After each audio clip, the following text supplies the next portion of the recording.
आज हम शेयर करेंगे बहुत ही हेल्दी ड्रिंक की रेसिपी जो कि आप बहुत ही कम वक्त में बना सकते हैं और ये बहुत ही ज़्यादा डिलीशियस बनता है।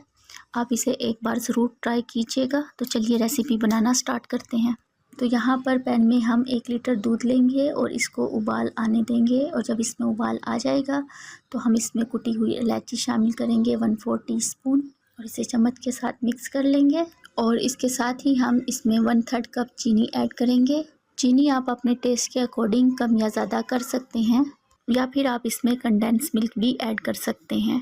चीनी डालकर हम इसे अच्छे से मिक्स कर लेंगे ताकि चीनी इसमें अच्छे तरीके से घुल जाए। और जब चीनी इसमें अच्छे तरीके से घुल जाएगी तो फिर हम इसमें कॉर्नफ्लावर ऐड करेंगे। मैंने 1 टेबलस्पून कॉर्नफ्लावर लिया था, इसको थोड़े से पानी में डालकर इसे अच्छे से मिक्स कर लिया था। और थोड़ा थोड़ा करके हम इसमें कॉर्नफ्लावर ऐड करेंगे और दूध को हमने इतना पकाना है कि ये स्लाइटली थिक हो जाए और हमने इसकी कंसिस्टेंसी ज़्यादा थिक नहीं करनी। और जब ये इस कंडीशन में आ जाएगा तो फिर हम इसे रूम टेम्परेचर पर ठंडा होने के लिए रख देंगे।